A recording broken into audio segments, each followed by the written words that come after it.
Welcome to my YouTube channel computer concepts made easy. मैं आज की वीडियो में आपके लिए PHP MCQs का पार्ट 3 लेके आई हूँ।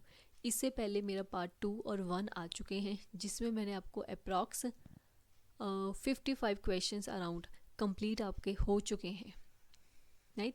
और मैंने आपको जो है ये PHP के अंडर जो सब टॉपिक्स आ रहे हैं उसके अकॉर्डिंग करवाए हैं। मेरे फर्स्ट वीडियो में फर्स्ट PHP पार्ट 1 में ये 1-2 सब पार्ट जो टॉपिक है जो आपको ये मैंने कवर करवाए थे। मेरे सेकंड पार्ट में आपने 3 और 4 सब पार्ट जो है मैंने ये कंप्लीट करवाए हैं। इनके 25 क्वेश्चन कंप्लीट करवाए हैं। Now in my third video you will see I will solve MCQs on part number 5 and 6, right. इसमें मेरे लगभग 25 क्वेश्चन रहने वाले हैं, राइट। 55 to 80 क्वेश्चन मैं आपको इसमें करवाने वाली हूँ। चलिए देखते हैं ये है क्या। पार्ट नंबर 5, इसका टॉपिक जो है PHP फंक्शंस। फंक्शन में क्या क्या आता है? फंक्शंस, नीड ऑफ फंक्शन, डेक्लारेशन, ठीक है।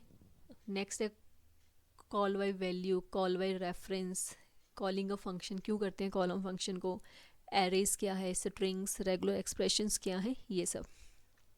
तो ये पार्ट भी मेरा कुछ खास रहने वाला है।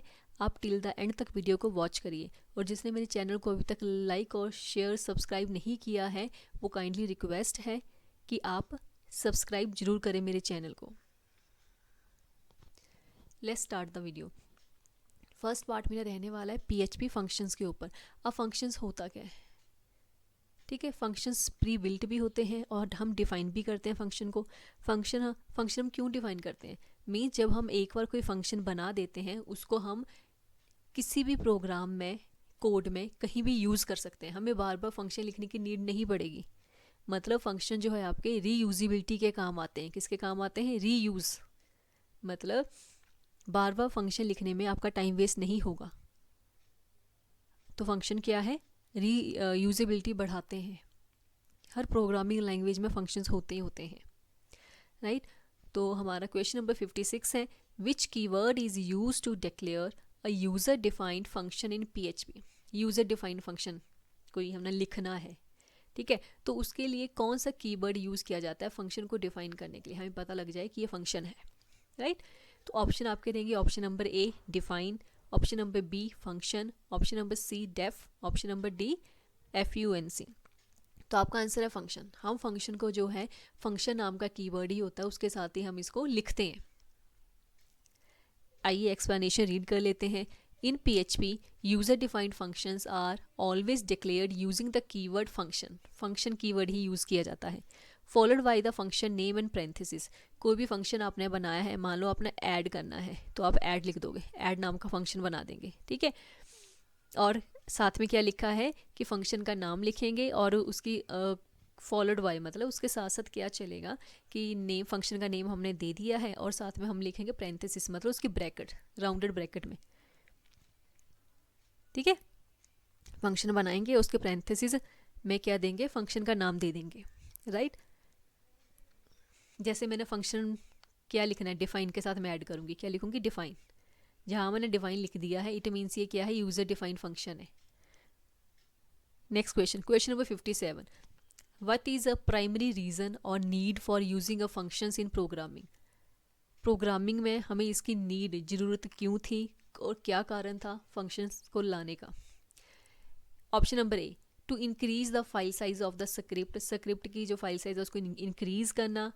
Option number B to force a script to run faster automatically, ताकि आपकी स्क्रिप्ट जो आपने लिखी है, कोड जो लिखा है वो ऑटोमेटिकली एग्जीक्यूट हो जाए। To promote code reusability and reduce redundancy, ठीक है। रीडिडेंसी वर्ड बहुत बार आता है और उसका मतलब होता है डुप्लीकेट। इसका मतलब क्या होता है, डुप्लीकेट मतलब copy, replicate, right. Option number D to prevent the use of global variables. Global variable से बचना इसलिए यूज करते हैं। तो आपका आंसर रहेगा option number C to promote code reusability and reduce redundancy, कि मुझे बार बार क्या है, अगर मैं किसी प्रोग्राम में सम करवाना चाहती हूँ तो मैं एक बार सम नाम का फंक्शन बनाऊँ डिफाइन के साथ, ठीक है, डिफाइन के साथ उसको डिफाइन करूँ और मैं किसी भी प्रोग्राम में इसको यूज़ कर सकती हूँ। फिर मैं इसको, मतलब ये क्या बढ़ाता है, आपकी रीयूजेबिलिटी बढ़ाता है, और रिड्यूस क्या करता है, डुप्लीकेसी रिडंडेंसी, मतलब एरर कम करता है। जब एक बार फंक्शन बना होगा और वो पहले से रन हुआ होगा किसी प्रोग्राम में, तो आप देख सकते हो वो क्या है, बिल्कुल करेक्ट होगा, एक्यूरेट होगा, उसका सिंटेक्स लिखा हुआ, तो आप उसको क्या है यूज़ कर सकते हैं जहाँ मर्जी। The fundamental reason for writing functions is modularity and reusability. Modularity क्या होता है, मॉड्यूलर क्या होता है, मॉड्यूलर में जब एक बहुत ही कॉम्प्लेक्स क्वेश्चन है, जब उसके हम पार्ट कर देते हैं, जब हम उसको पार्ट में डिवाइड कर देते हैं, पार्ट 1, पार्ट 2, पार्ट 3, उसको मॉडुलैरिटी बोलते हैं, ठीक है। उसके लिए हम छोटे छोटे फंक्शंस लिखते हैं, क्या लिखते हैं, छोटे छोटे फंक्शंस है। मेरे पास एक ही प्रोग्राम है, मैंने उसमें मल्टीप्लाई भी करके दिखाना है, उसी में मैंने ऐड भी करना है, उसी में मैंने सब्ट्रैक्शन भी करनी है, उसी में मैंने डिवाइड भी करना है, तो मैं क्या करूँगी, क्वेश्चन को मॉडुलर में चेंज कर दूंगी, मतलब छोटे छोटे फंक्शंस बना लूँगी, उसके पार्ट में डिवाइड कर दूंगी उसको, राइट। इंस्टेड ऑफ री writing the same block of code multiple times, एक ही फंक्शन को मैं बार बार लिखूंगी तो मेरा टाइम वेस्ट होगा पहले तो। You declare it once in a function में एक बार डिक्लेयर करो, and call it whenever needed, जब भी जरूरत हो उसको आप उसको कॉल करवा सकते हो, क्योंकि फंक्शन आपका बनाया है इसलिए। Question number 58, which of the following is valid function call in PHP for a function named, देखो आपको पहले से फंक्शन नेम आपको दिया गया है, आपके फंक्शन का नेम है कैलकुलेट टोटल, ठीक है। तो ये पूछते हैं कि वैलिड फंक्शन कॉल कौन सी है, अगर मैंने ये फंक्शन नेम कॉल करवाना है तो मैं किससे कॉल करवाऊंगी, बताओ। कैलकुलेट टोटल नाम का फंक्शन है, इसको मैंने कॉल करवाना है, किससे कॉल करवाऊंगी मैं, एग्जीक्यूट करवाना है मैंने इसको ना, तो कैसे एग्जीक्यूट करवाऊंगी। आपका नंबर ऑप्शन है ए, आपके पास है कॉल कैलकुलेट टोटल, बी है जो है आपके पास लिखा हुआ है एज इट वैसे लिख दिया गया है कैलकुलेट टोटल, सी है कैलकुलेट टोटल, ठीक है, और इसके साथ ब्रैकेट्स दी गई हैं, बी में ब्रैकेट्स नहीं थी, डी है एग्जीक्यूट कैलकुलेट टोटल, तो आपका आंसर रहेगा कैलकुलेट टोटल, मतलब जिस नाम का आपने फंक्शन बनाया है, ठीक है, फंक्शन कॉल करा है, ठीक है, उसी नाम का ये क्या है, वैलिड फंक्शन कॉल भी उसी नाम से होता है, calculate total. A function is called by simply writing it's name followed by parenthesis containing any arguments, ये बोल रहे हैं कोई भी फंक्शन आप बनाते हो तो फंक्शन को कॉल करने के लिए वही फंक्शन नेम लिखा जाता है। जब भी अपने फंक्शन कोई बनाना है, जिस नाम से आपने फंक्शन बनाया है, अगर आपने ऐड नाम से फंक्शन बनाया है तो ऐड नाम से ही आप इसको कॉल करोगे, लेकिन साथ में उसके क्या होते हैं, पैरेंथेसिस होती हैं, पैरेंथेसिस मतलब राउंडेड ब्रैकेट्स होती हैं, और राउंडेड ब्रैकेट्स में हम आर्गूमेंट देते हैं। आर्गूमेंट्स मीन वेरिएबल्स की वैल्यूज़ हम दे सकते हैं, A B दे सकते हैं हम ऐसे, ठीक है। कोई अपने रेक्टेंगल का फार्मूला लगा सकते हो, एरियाज का फार्मूला लगा सकते हो, मैथमेटिकल फंक्शन कोई भी आप कर सकते हो इसमें, okay. Followed by A semicolon, और हमेशा लास्ट में क्या है, सेमीकोलन रहेगा, जब हम फंक्शन को कॉल करेंगे तो सेमीकोलन रहता है हमेशा लास्ट में। No special command like call और एग्जीक्यूट इज रिक्वायर्ड, इसके लिए हमें ना ही कोई कॉल ये एग्जीक्यूट नहीं चाहिए, हमें कोई कॉल नहीं चाहिए लिखा हुआ आगे, जिस नाम का फंक्शन है उसी नाम से आप उसको कॉल करवा लोगे, और लास्ट में क्या है, सेमीकोलन मस्ट है। By default arguments in PHP functions are passed by, अब बोलते हैं आर्गूमेंट्स क्या होते हैं, मैंने बताया ना आपको, पैरेंथेसिस के बीच में आर्गूमेंट दिए जाते हैं, ये सिंगल डबल मल्टीपल जैसे मर्जी हो सकते हैं, जैसे मैंने लिखा है सम नाम का मैंने फंक्शन बनाया, इसके बीच में मैंने आर्गूमेंट दिया है A और B, मतलब मैंने A और B के नाम के दो वेरिएबल लिए हैं, इनके बीच में कोई भी वैल्यू लूँ, दोनों का सम करवाना है मैंने, ठीक है। ये बोलते हैं by default arguments in PHP functions are passed by, ये जो आर्गूमेंट्स है ये कैसे पास किए जाते हैं, A ऑप्शन है वैल्यू, बी ऑप्शन है रेफरेंस, सी ऑप्शन है पॉइंटर, डी ऑप्शन है वैल्यू रिजल्ट, तो आपका आंसर रहेगा वैल्यू। बाय डिफॉल्ट आर्गूमेंट जो है हमेशा कैसे पास किए जाते हैं फंक्शंस में, वैल्यू के साथ, कैसे पास किए जाते हैं, वैल्यू के साथ बाय डिफॉल्ट। दो तरह के फंक्शंस आर्गूमेंट्स इन PHP में आर्गूमेंट्स जो है, ठीक है, PHP फंक्शंस में वो दो तरह से पास किए जाते हैं, नंबर 1 है वैल्यू और नंबर 2 है रेफरेंस से, ठीक है। पर बाय डिफ़ॉल्ट जो है वो वैल्यू चलता है, तो इन्होंने पूछा बाय डिफ़ॉल्ट, कोई नाम अपना ना लिखा हो तो बाय डिफ़ॉल्ट कैसे चलेगा, वो वैल्यू पास होगी उसमें, राइट। इसकी इसको मतलब घबराना नहीं है कि आपको समझ में नहीं आ रहा है। मैंने आगे इसकी 2 एग्जांपल्स ली हुई हैं आर्गूमेंट्स की, by value and by reference, क्योंकि आपके सिलेबस में ये टॉपिक मेंशन है, by value and by reference. ठीक है, तो आप मतलब इसके ऊपर क्वेश्चन आने की पूरी संभावना है कि आ सकता है क्वेश्चन इसके ऊपर, तो हमने ये टॉपिक छोड़ना नहीं है, राइट। अब देखो क्या लिखा है, इसकी एक्सप्लेनेशन रीड कर लेते हैं। By default function arguments in PHP are passed by value. किसी भी फंक्शन के जो आर्गूमेंट्स जो हैं वो पास किए जाते हैं कैसे, वैल्यू के साथ। This means a copy of A variables value is passed into the function. अब पास्ड बाय वैल्यू का मतलब क्या होता है, पास्ड बाय वैल्यू का मतलब होता है कि आपने जो वैल्यू दे दी ना एक बार, ठीक है, मान लो मैंने सम लिखा है यहाँ पे, सम नाम का फंक्शन बनाया है, मैंने उसमें वैल्यू दी है 5 6, है ना, तो ये मेरी वैल्यू एज इट ही पास होगी। 5 6 है तो 5 6 ही पास होगा। वैल्यू मतलब क्या होता है कि आपकी जो भी आपने वेरिएबल, जो भी आपने इंटीजर दिए हैं, कोई भी वैल्यू पास करी है ना, वो कॉपी, उसकी एज इट कॉपी ऐसे ही पास हो जाएगी, राइट।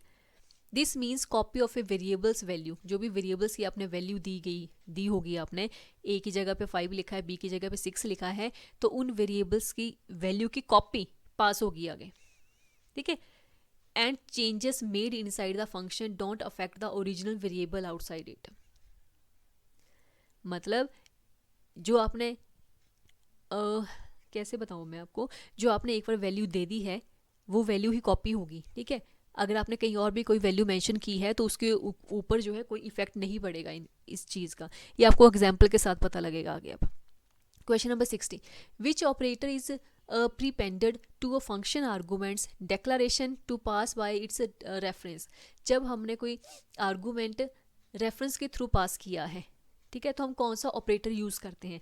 पहले याद रखना, जब आर्गूमेंट रेफरेंस के साथ पास किया जाता है तो इसका मतलब होता है एड्रेस। इसका मीन क्या होता है, एड्रेस। हम वैल्यू का एड्रेस पास कर रहे हैं, ना कि वैल्यू को कॉपी कर रहे हैं। जब पास में वैल्यू आएगा उसमें आप कीवर्ड यूज़ कर सकते हो कॉपी, कि आप क्या है वेरिएबल्स की जो वैल्यू है उनकी कॉपी पास करोगे। और जब रेफरेंस के थ्रू करोगे आर्गूमेंट्स को, तब क्या यूज़ करेंगे, हम एड्रेस यूज़ करेंगे। और हम एड्रेस यूज़ करने के लिए कौन सा ऑपरेटर यूज़ करते हैं, इन्होंने ये पूछा है, कौन सा ऑपरेटर यूज़ किया जाता है। ऑप्शन ए है $, ऑप्शन बी है एम्परसेंट, ऑप्शन सी है स्टार, ऑप्शन डी है मॉडुलस। तो आपका आंसर है एम्परसेंट। हम एम्परसेंट यूज़ करते हैं एड्रेस के लिए। Ampersand symbol is placed before the variable name in the function declaration to specify that the parameter should be passed by reference। हमें कैसे पता लगेगा कि ये passed by reference है, तो वेरिएबल के आगे हमेशा m% का साइन बनाएगा। m% से हमें पता लगेगा कि आर्गूमेंट्स हमारे कैसे पास हुए हैं, बाय रेफरेंस के थ्रू पास हुए हैं। रेफरेंस मीन एड्रेस के थ्रू पास हुए हैं। लीजिए स्विच केस स्टेटमेंट्स। अब देखना इसमें क्या है, मैंने आपको जो है एक पास बाय वैल्यू और पास बाय रेफरेंस की एग्जांपल दी हुई है, आपने इनको ढंग से कर लेना है। 60 question number 61, consider the following PHP code आपको दिया गया है। आंसर में ऑप्शन है आपको राइट साइड पे लिखे हैं। Let's do the question. पहले देखो कोई फंक्शन क्रिएट हुआ है, आपको पता है फंक्शन कैसे क्रिएट करते हैं, फंक्शन नाम से ही फंक्शन क्रिएट होता है, राइट। और फंक्शन का नाम आप कुछ भी लिख सकते हो। मैंने यहाँ फंक्शन का नाम दिया गया है add5, आप कुछ भी रख सकते हो। फिर उसमें एक वेरिएबल क्रिएट किया गया है, वेरिएबल मतलब पैरामीटर दिया गया है। इसमें क्या दिया गया है, पैरामीटर। अब पैरामीटर के आगे डॉलर का साइन है, डॉलर का साइन है ना, क्योंकि वेरिएबल का नेम है। फंक्शन को ब्रैकेट में पैरेंथेसिस के थ्रू डिनोट करते हैं ना, और उसके अंदर जो भी होता है उसको पैरामीटर बोला जाता है ना। तो पैरामीटर में वेरिएबल दिया गया है नम नाम का, और डॉलर का साइन है। वेरिएबल को कैसे डिक्लेयर करते हैं, डॉलर के साइन के साथ। फिर इन्होंने बोला है कर्ली ब्रेसेस स्टार्ट होगी कि जो ये नम नाम का वेरिएबल जो है इसमें ऐड हो जाए 5। क्या ऐड हो जाए, 5। अब इस चीज़ का मतलब क्या होता है, इस चीज़ का मतलब होता है कि नम जो है ये वाला इक्वल हो जाए नम में जो वैल्यू होगी उसमें ऐड हो जाए 5। इसका मतलब ये होता है, ठीक है, प्रोग्राम है ये, शॉर्ट लिखा जाता है ना, तो इसका मतलब ये होता है, ठीक है। और ब्रैकेट क्लोज हो गई, कर्ली ब्रेसेस बंद हो गई हैं। अब एक और वेरिएबल लिया है वैल्यू नाम का, उसमें 10 वैल्यू दी गई है, ठीक है। ये ग्लोबल वेरिएबल है, ये प्रोग्राम के बाहर है, और यहाँ पे फंक्शन कॉल किया गया है, add5 नाम का फंक्शन है। देखो यहाँ कॉल किया गया add5, और इसमें वैल्यू नाम का वेरिएबल पास करवा दिया गया है। क्या किया है, वैल्यू नाम का वेरिएबल पास करवा दिया गया है। ये वैल्यू नाम का वेरिएबल जाएगा यहाँ, फंक्शन कॉल होगा ना एस नाम के, ये जो है नम डॉलर नम जो है इस वेरिएबल के पास, ये क्या करेगा, ये जो वैल्यू जो है ये वाली इसमें कॉपी कर देगा, नम में कॉपी हो जाएगी। क्या हो जाएगी, सीधा नम में कॉपी हो जाएगी। और इसने पूछा है इको, इको मतलब प्रिंट करवाना ना, तो क्या प्रिंट करवानी है, वैल्यू प्रिंट करवानी है हमने, और वैल्यू हमारी क्या है 10। वैल्यू जैसी है वैसी की वैसे रहेगी, कुछ ऐड नहीं होना, कुछ नहीं होना, राइट। क्योंकि ये क्वेश्चन कौन सा है आपका, ये आर्गुमेंट कौन सा है, pass by value. What will the output, output क्या रहेगी इसकी, आंसर है option number A 10, option B 15, option C 5, option D error. तो इसका आंसर है ऑप्शन ए 10। मैंने आपको बताया ना कि ये वैल्यू 10 है, इस ये कॉपी होगी इसमें जाके सीधी, इसमें इसका कोई अफेक्ट नहीं होगा कि इसके अंदर 5 है 15 है कुछ भी है, ठीक है। और हमने सिंपल वैल्यू प्रिंट करवानी है, तो वैल्यू हमारे पास क्या आएगी 10। The function uses pass by value, इसका मतलब पास बाय वैल्यू सिर्फ वैल्यू कॉपी हुई है और जो ओरिजिनल वैल्यू है वैसी की वैसी रहती है। The variable value is copied into num. Modifying num inside the function does not change the value of the value outside the function. ये बोल रहे हैं इसमें चाहे ये ऐड भी हो जाता है कुछ भी हो जाए, पर प्रिंट हमने नम नहीं करवाना, प्रिंट तो हमने वैल्यू करवानी है ना, जो आउटसाइड द फंक्शन है। यहाँ से लेके यहाँ तक ये पूरा फंक्शन बना है आपका, ठीक है। ये फंक्शन की आउटसाइड है, यहाँ पे फंक्शन कॉल हुआ है हमारा, हमने फंक्शन कॉल करवाया है ऐड 5, ये देखो ऐड 5 नाम का फंक्शन है ना, यहाँ कॉल हुआ है ऐड 5 नाम का फंक्शन जो है, राइट। आई होप आपको समझ में आया होगा। Question number 62, consider this modified code snippet, मतलब कोड दिया गया PHP का, इसको देखो। और ये क्या है आपको समझना चाहिए, एग्जाम्पल किसकी है, M% साइन लगा है, तो ये क्या है आपका आर्गूमेंट कैसे पास हुआ है, बाय रेफरेंस के थ्रू। इसको क्या बोलते हैं, बाय रेफरेंस, मतलब बाय एड्रेस के थ्रू। इसमें फंक्शन बनाया सेम वही फंक्शन है, फंक्शन नाम है, उस फंक्शन को कॉल कर, फंक्शन का नाम है ऐड 5, उसको डिफाइन किया है फंक्शन नाम से, और वेरिएबल बनाया है डॉलर साइन के साथ नम, M% लगाने का मतलब क्या है कि कॉल बाय किससे किया गया है, रेफरेंस के थ्रू। और इसमें वही वैल्यू है कि नम में 5 ऐड हो जाए, और वैल्यू हमारे पास क्या है 10 है, ठीक है। ये ग्लोबल वेरिएबल है ना, ये नीचे ग्लोबल नहीं है, ये लोकल है, ये इसके साथ है। ऐड 5 फंक्शन फिर से कॉल किया गया है, ऐड 5 फंक्शन में क्या होगा, ये वैल्यू फंक्शन में इधर जाएगी नम के साथ, ठीक है। और ये नम के साथ क्या करेगी, जाके इसमें ऐड हो जाएगी। जब 10 में 5 ऐड होगा तो हमारा आंसर क्या आ जाएगा 15। अब वैल्यू चेंज होगी यहाँ पे, जब रेफरेंस के थ्रू जाएगी तो वैल्यू चेंज होगी, और जब कॉल बाय वैल्यू जाएगी तब क्या होगा, सिर्फ वैल्यू कॉपी होगी, चेंज नहीं होगी, ओरिजिनल वैल्यू वैसी की वैसी रहेगी। अब यहाँ पे ओरिजिनल वैल्यू क्या हो जाएगी, चेंज हो जाएगी। तो इसका ऑप्शन में आंसर है option A 10, option B 15, option C 5, option D error. तो आपका आंसर आएगा 15। इसकी एक्सप्लेनेशन हम पढ़ लेते हैं।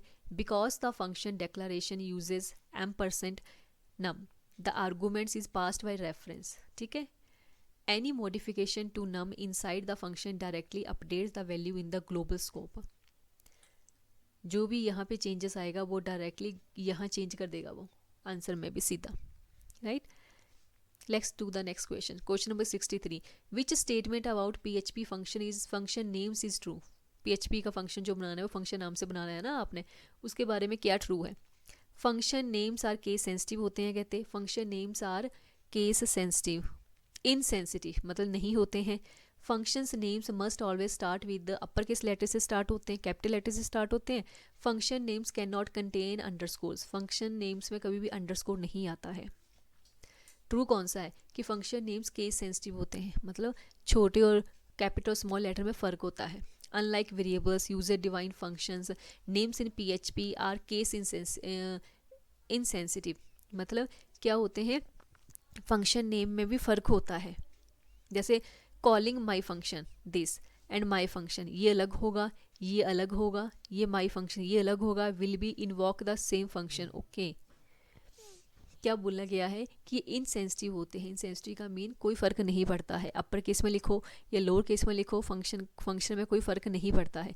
जिस तरह कहते अनलाइक मतलब वेरिएबल्स की तरह नहीं, हमने कोई वेरिएबल्स, मैंने इंट ऐसे लिखा है INT, ठीक है, कैपिटल में इंट लिखा है और एक स्मॉल में लिखा है, तो दोनों में फ़र्क है, बहुत फ़र्क है, ठीक है। फंक्शंस में कोई फ़र्क नहीं होता, चाहे आप कैपिटल लेटर में लिखो, स्मॉल लेटर्स में लिखो, कैपिटल स्मॉल में लिखो, सबका मतलब एक ही होगा।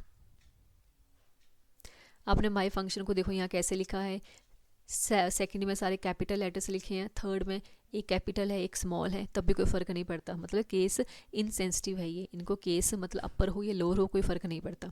Question number 64, which of the following is a correct way to declare an index array in PHP। Correct way क्या है, आपने इंडेक्स एरे मतलब इंडेक्स क्या होता है, 0 पोजीशन पे क्या आ रहा है, 1 पे क्या आ रहा है, 2 पे क्या हो रहा है, 3 पे क्या हो रहा है, क्योंकि एरे जो है वो बाय डिफ़ॉल्ट 0 से स्टार्ट होते हैं उनकी इंडेक्स पोजीशन जो है। ये हम एरे कैसे डिफाइन करते हैं बताओ। ऑप्शन ए आपके पास ये रहेगा, array ARR short form, array square bracket में, राउंडेड ब्रैकेट में फर्स्ट ऑप्शन है, सेकंड है आपका स्क्वायर ब्रैकेट में, सी ऑप्शन है आपका both A and B, D है नन। तो आपका आंसर रहेगा बोथ A एंड B। मतलब पहले हम ट्रेडिशनल वे में ऐसे करते थे, अब मॉडर्न वे जो है उसके थ्रू हम ऐसे करते हैं। दोनों ही वे आपके बिल्कुल ठीक है एरे को एक्सप्लेन करने के लिए, एरे को डिफाइन करने के लिए, ठीक है। स्क्वेयर और एंगुलर, स्क्वेयर ब्रैकेट और राउंडेड ब्रैकेट दोनों ही चलती हैं, right. Question number 65, what type of array uses named key strings that you assign to them. कहते पी एरे जो है ना हमेशा ऐसे नहीं कि उनकी इंडेक्स की पोजीशन जो है वो इंटीजर में ही होगी। जैसे मैंने एरे लिया है, A है, B है, C है, और इनकी इंडेक्स की पोजीशन क्या है, 1 0 1 2। कहते हैं हमेशा ये जो है इंटीजर में नहीं होगी, स्ट्रिंग में भी होती है। जब मैं इनको स्ट्रिंग्स में लूँगी, मतलब मैं A को डिफाइन कर रही हूँ X, B को डिफाइन कर रही हूँ Y, C को डिफाइन कर रही हूँ Z, ठीक है। अगर मैंने इनको स्ट्रिंग में लेना है तो मैं क्या असाइन करूँगी, means what type of array uses, उस इस एरे को क्या बोलते हैं। जब मैं स्ट्रिंग में लूँगी तो उस एरे को क्या वो बोला जाता है, सिंपली ऑप्शन ए है इंडेक्स एरे बोला जाता है, नहीं। ऑप्शन बी है एसोसिएटिव एरे बोला जाता है, ऑप्शन सी है मल्टी डिमेंशनल एरे बोला जाता है, ऑप्शन डी है सिक्वेंशियल एरे बोला जाता है। तो आपका आंसर है ऑप्शन बी, एसोसिएटिव एरे बोला जाता है उनको। जब हम स्ट्रिंग में इंडेक्स की वैल्यू देते हैं तो उसको एसोसिएटिव एरे बोला जाता है। Question number 66, what will be the output of the following PHP code. ठीक है, इसकी आउटपुट बतानी है क्या है। वेरिएबल ये है कलर्स नाम का और ये एरे डिफाइंड है, स्क्वायर ब्रैकेट के अंदर है, तो आपका ये क्या हुआ, एरे हुआ। इसमें मैंने की वैल्यू दी है, इंडेक्स की वैल्यू दी है, ई इंडेक्स है, देखो इंडेक्स ये, इंडेक्स ये। अब देखो इंडेक्स क्या है, स्ट्रिंग में है ये, रेड ग्रीन, और इसके अंदर इनकी वैल्यू दी गई है कि रेड की वैल्यू ये है, ग्रीन की वैल्यू ये है। और इको मतलब प्रिंट करवाया है मैंने, क्या प्रिंट करवाया है, ये कलर्स। कौन सा प्रिंट करवाया है, ग्रीन। तो इसका आंसर क्या आएगा बताओ। अब ये पहली बात तो है, ये एसोसिएटिव एरेस की एग्जांपल है। एसोसिएटिव एरे क्यों, क्योंकि इनकी इंडेक्स की वैल्यू स्ट्रिंग में है इसलिए। ऑप्शन ए है 60 ए रेड, ऑप्शन बी है #FF triple 2 times 4 2 times 4, option C है ग्रीन, ऑप्शन डी आपके पास ये। तो आपका आंसर आएगा ऑप्शन नंबर डी, क्योंकि ग्रीन की वैल्यू क्या है दी हुई यहाँ पे, ये वाली, तो ये एज इट ही प्रिंट हो जाएगी। This is an associative array, ठीक है। ये किसकी एग्जांपल है, associative array, where green is the key pointing to the value of this. ये की है, स्ट्रिंग में दी गई है, और किसको पॉइंट करी है, इस वैल्यू को, ये डायरेक्ट प्रिंट हो जाएगी। एसोसिएटिव इसको इसलिए बोला जाता है क्योंकि रिट्रीव करता है इसकी एसोसिएटिव वैल्यू, मतलब जो इसने एसोसिएट करी है, वैल्यू डिफाइन करी है अपने लिए, वो उसको प्रिंट करवा देता है डायरेक्ट, इसलिए इसको एसोसिएटिव एरे बोला जाता है, ठीक है। और एसोसिएटिव एरे की जो की वैल्यू ये जो दी जाती है, इंडेक्स किस में दिया जाता है, स्ट्रिंग में दिया जाता है। Question number 67, which PHP built in function is use to count the number of elements in array. Array के अंदर कितने एलिमेंट्स हैं, ठीक है, किस फंक्शन के थ्रू हम काउंट कर सकते हैं बताओ। ए ऑप्शन है साइज के थ्रू, ऑप्शन बी है काउंट, ऑप्शन सी है लेंथ, ऑप्शन डी है टोटल। तो इसका आंसर है काउंट। काउंट के थ्रू हम पता कर सकते हैं कि आपके एरे में नंबर ऑफ एलिमेंट्स कितने हैं। आपने 10 एलिमेंट्स लिए हैं, 3 लिए हैं, 5 लिए हैं, okay. The count function is और इट्स अलियासिस साइज ऑफ, या काउंट लिखा आएगा या साइज ऑफ लिखा आएगा, दोनों सेम ही है। Is use to return the total number of elements inside an array. Array के अंदर कितने टोटल एलिमेंट्स हैं, कितने डिफाइन किए हुए आपने, ठीक है। किसके थ्रू काउंट कर सकते हैं, काउंट फंक्शन के थ्रू या साइज ऑफ के through. Question number 68, how do you access the value of nested from the following multi dimensional array. पहले देखो, मल्टी डायमेंशनल एरे जो होता है उसको 2D एरे भी बोला जाता है। क्या बोला जाता है, 2D एरे। और 2D एरे को हम हमेशा मैट्रिक्स की फॉर्म में डिफाइन करते हैं। मैट्रिक्स मीन ऐसे एक से ज़्यादा रोज एंड कॉलम होती हैं, ठीक है। और वन डिमेंशनल एरे जो सिंपल एरे जो होते हैं वो क्या होते हैं, या सिंपल वो रो होगी या सिंपल वो कॉलम होगा। मल्टी डिमेंशन में क्या होती है, मल्टीपल रोज होती हैं और मल्टीपल कॉलम्स होते हैं आपके पास, मल्टीपल रोज और मल्टीपल कॉलम्स होते हैं आपके पास, ठीक है। कहते हैं इनकी वैल्यू को आप कैसे एक्सेस करोगे, बताओ। अगर मान लो मैंने इस वैल्यू को एक्सेस करना है तो मैं क्या करूँगी, राइट। जैसे इन्होंने एक एरे मैट्रिक्स फॉर्म में एरे बनाया हुआ है कि एरे डिफाइन किया है वेरिएबल मैट्रिक्स नाम का, जिसमें एरे बनाया है, एरे के अंदर वैल्यू दी है 1 2। की जो है क्या, नेस्टेड वैल्यू दी गई है उसके अंदर, ठीक है, एक से ज़्यादा है, बहुत ज़्यादा है। कहते बताओ how do you access the value nested, आपने ये नेस्टेड वैल्यू एक्सेस करनी है, बताओ मल्टी डिमेंशनल एरे में आप कैसे करोगे,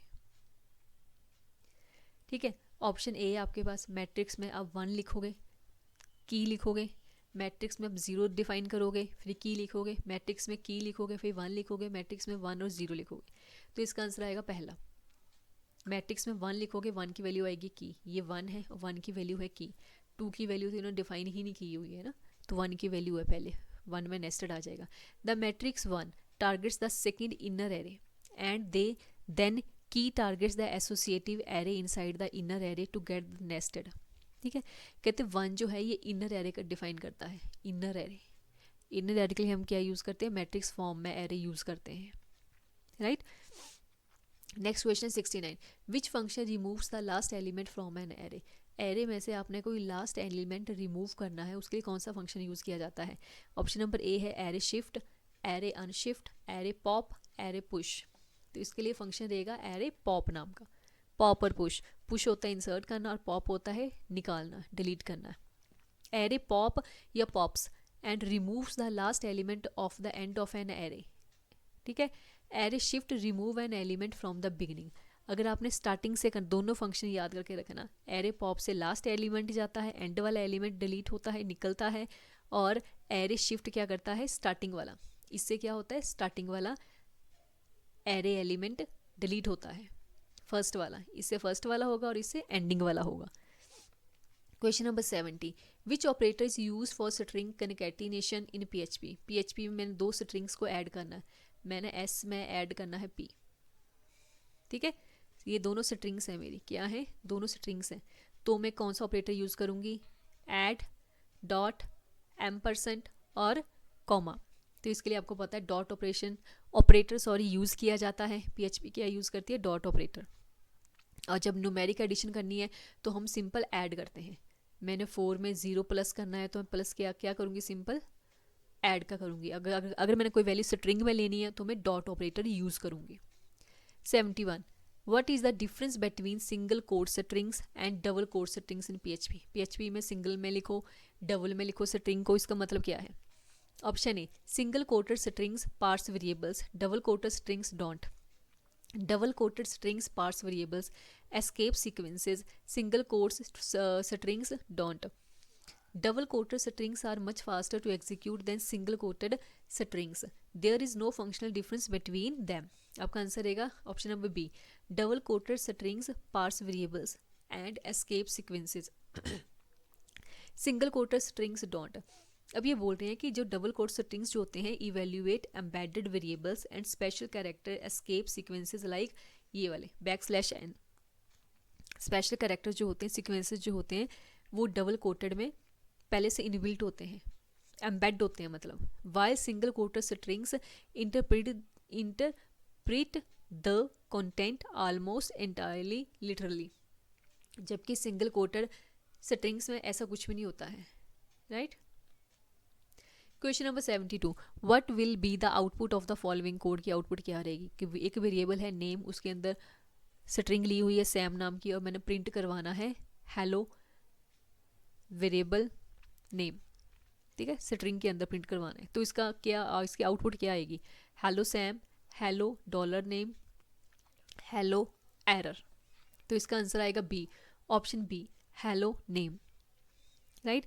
ये जैसा लिखा है इको में वैसे का वैसा प्रिंट होके आ जाएगा, because single quotes are used, variable interpolation does not happen, ठीक है। मतलब सिंगल कोट में लिखा गया है इको को, तो इसमें जो एज इट जैसे लिखा वैसे ही आ जाएगा, कुछ भी चेंज होके नहीं आएगा। Meaning variable name is printed literally as characters. ठीक है, कि इन्होंने M% नेम लिखा है, ये वैसे कि M% नेम वैसे ही आ जाएगा। अब M% नेम की जगह पे सैम नहीं आएगा, क्यों? इसके लिए इनको अलग से डिफाइन करना पड़ना था ना, नेम वेरिएबल यहाँ पे अलग से शो करना पड़ना था कॉमा के अंदर, तब आना था ये। Question number 73, which built in function return the length of a string. कोई स्ट्रिंग आपने दी है, यहाँ पे लिखा है ABC, इसकी लेंथ कितनी है, कौन सा फंक्शन फाइंड करता है किस इस स्ट्रिंग की लेंथ कितनी है, कौन सा फंक्शन यूज़ किया जाता है। ऑप्शन ए है str लेंथ, ऑप्शन बी है स्ट्रिंग लेंथ, ऑप्शन सी है str लेंथ, ऑप्शन डी है लेंथ। तो आपका आंसर रहेगा option C string length, str length, len। Function count and returns the number of bytes characters in a given string. String के अंदर कितने characters हैं, कितनी बाइट्स हैं, वो सारा कुछ आपका ये फंक्शन स्ट्रिंग लेंथ नाम का फंक्शन जो है बताता है। Question number 74, what does the string pause. इसका मतलब कि str मतलब स्ट्रिंग और pos क्या है, पोजीशन। स्ट्रिंग की पोजीशन बतानी है। हेलो वर्ल्ड के अंदर वर्ल्ड की पोजीशन कहाँ है, हेलो वर्ल्ड में वर्ल्ड की पोजीशन क्या कहाँ है ढूंढ के बतानी है। ठीक है, और ये क्या वैल्यू रिटर्न करेगा, A true, B false, C 6 7 D। तो इसका आंसर आएगा 6, क्योंकि इन्होंने बताया string position searches for the position of the first occurrence of ए सब स्ट्रिंग। जो आपने ये सब स्ट्रिंग दी है, इसकी जो फर्स्ट पोजीशन है W जो है ना, ये इसमें कहाँ है वो ये बताएगा। ठीक है, और इंडेक्सिंग शुरू होती है 0 से, 0 है, ये 1 है, ये 2 है आपका, और ये वाला L जो है ये आपका 3 रहेगा, O 4 है, O क्या है आपका 4 है, और ये स्पेस को भी काउंट करता है, ये 5 है। तो इस मतलब W आपका कहाँ है, 6 पोजीशन पे। ओके, ये बताया यहाँ पे। इंडेक्स स्टार्ट फ्रॉम 0 से शुरू होता है, H 0 है, E 1 है, पहले वाला L 2 है, सेकंड वाला L 3 है, उसके बाद O जो है वो 4 है, द स्पेस 5 है, and the W begins at the position 6, इसलिए इसका आंसर क्या आया 6। Which function is used to break a single string into an array of a smaller strings based on a delimiters। मतलब मैंने यहाँ पे मैंने कोई नाम लिया है, सोनू नाम लिया सपोज करो मैंने SONU। तो ये बोल रहा है कि ये सिंगल एक की स्ट्रिंग है, इसको ब्रेक करना है मैंने, कैसे, S को अलग करना है, O को अलग करना है, N को अलग करना है, U को अलग करना है, और मैंने इसके अंदर डिलिमिटर्स लगाने हैं, ऐसे ऐसे अलग करना है, ऐसे ऐसे ऐसे ऐसे करके। ठीक है, तो मैं कौन सा फंक्शन यूज़ करूँगी इनको ब्रेक करने के लिए। ऑप्शन नंबर ए है इम्प्लोड, ऑप्शन नंबर बी है एक्सप्लोड, ऑप्शन नंबर सी है split string, option number D है स्ट्रिंग ब्रेक। तो इसका आंसर रहेगा option number B explode. Explode का मतलब भी क्या होता है, अलग अलग करना, स्प्लिट्स करना, स्ट्रिंग को डिलिमिटर्स के साथ अलग अलग करना, जो आपको मैंने बताया ना ऐसे ऐसे अलग अलग करना है, इसको क्या बोलते हैं हम, एक्सप्लोड करना है। अगर मैंने इसको फिर से ऐसे लिखना है, जोड़ के लिखना है, तो इसको बोलते हैं इम्प्लोड। क्या बोलते हैं, इम्प्लोड, अगर ऐड करके लिखना है। ठीक है, डिलिमिटर्स को हटा के मैंने फिर से इनको इकट्ठा लिखना है, इकट्ठी स्ट्रिंग बनानी है, तो मैं इसको क्या बोलूँगी, इम्प्लोड करना। आइए इसकी एक्सप्लेनेशन रीड करते हैं। Explode splits a string by a string delimiters and returns an array. Implode does not opposite by joining arrays elements into a string. तो इम्प्लोड क्या करता है, ज्वाइनिंग करता है एरे को, ठीक है, स्ट्रिंग में चेंज कर देता है, और एक्सप्लोड क्या करता है, स्ट्रिंग को तोड़ देता है। Question number 76, which PHP function is use to perform a regular expression match. Regular expression मैंने मैच करनी है, पैटर्न मैच करना है मैंने, जैसे मैंने लिखा X Y Z।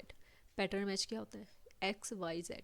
मैं पैटर्न मैच कर रही हूँ कि फर्स्ट का लेटर जो है कुछ भी हो, ठीक है, पीछे के लेटर YZ रहना चाहिए, या पहला लेटर X होना चाहिए, पीछे का लेटर कुछ भी हो।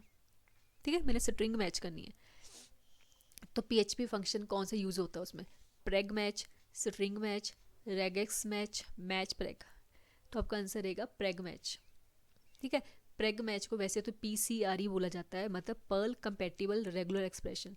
एक्सटेंशंस यूजेस, इसकी एक्सटेंशंस आती सारी की सारी अंदर, कौन सी यूज़ होती है? प्रेग मैच। प्रेग मतलब पर्ल रेगुलर एक्सप्रेशन, ठीक है, ये फंक्शन यूज़ किया जाता है, याद रखना, Perl regular expression match, right.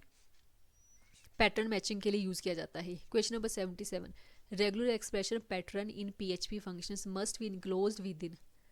Regular आपने कोई भी पैटर्न मैच करना है, वो किसके अंदर इनक्लोज होना चाहिए, कौन सी ब्रैकेट्स होनी चाहिए उसके अंदर, किसके अंदर होना चाहिए? वो ब्रैकेट के अंदर होना चाहिए, ठीक है। ये बोल रहे हैं ब्रैकेट्स लाइक स्क्वायर ब्रैकेट के अंदर होना चाहिए, पैरेंथेसिस राउंडेड ब्रैकेट के अंदर होना चाहिए, डिलिमिटर्स होने चाहिए आपके पास, या फॉरवर्ड स्लैशेस जो हैं ऐसे होने चाहिए, या एंगल ब्रैकेट होनी चाहिए ऐसे वाली जो आप टैग्स में यूज़ करते हो HTML में। तो आपका आंसर रहेगा डिलिमिटर्स। पैटर्न मैच हमेशा डिलिमिटर्स में होता है, जैसे ये देखो यहाँ लिखा हुआ ना पैटर्न, ये डिलिमिटर्स में हो रहा है। Question number 78, in PHP regular expression pattern what does the Meta character, ये कैरेक्टर जो है ना ये वाला, signify when placed at the very beginning of the pattern. मैंने किसी पैटर्न के आगे रख दिया ये कैरेक्टर है ना, तो क्या सिग्निफाई करता है ये कहते बताओ। A option matches the end of the string, सबसे पहले लिखा लगा है तो एंड में से कैसे मैच करेगा ये, है ना। Matches the beginning of the string, string की स्टार्टिंग को मैच करेगा ये। मैचेस एनी डिजिट, किसी भी डिजिट को मैच करेगा ये। Negate the entire pattern, pattern को मानेगा ही नहीं। तो इसका आंसर है matches the beginning of the string. जब आप उसको पहले रख दोगे तो मतलब वो स्ट्रिंग को सबसे स्टार्टिंग में मैच करना शुरू करेगा, कि पहली स्ट्रिंग मैच करनी चाहिए, राइट।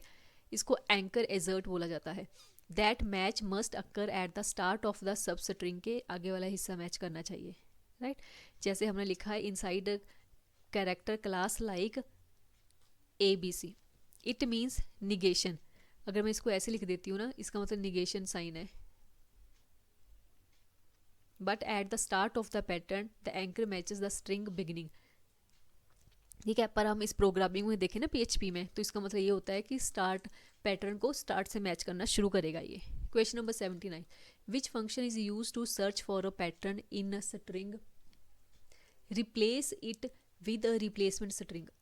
मैंने कोई पैटर्न मैच किया है, ठीक है, फिर मैंने उसको रिप्लेस करना चाहती हूँ, मैं चाहती हूँ कि इसकी जगह पे कुछ हो रहा है, तो वो मैं रिप्लेसमेंट स्ट्रिंग में कौन सा फंक्शन यूज़ करूँगी, रिप्लेसमेंट करने के लिए मैं कौन सा फंक्शन यूज़ करूँगी।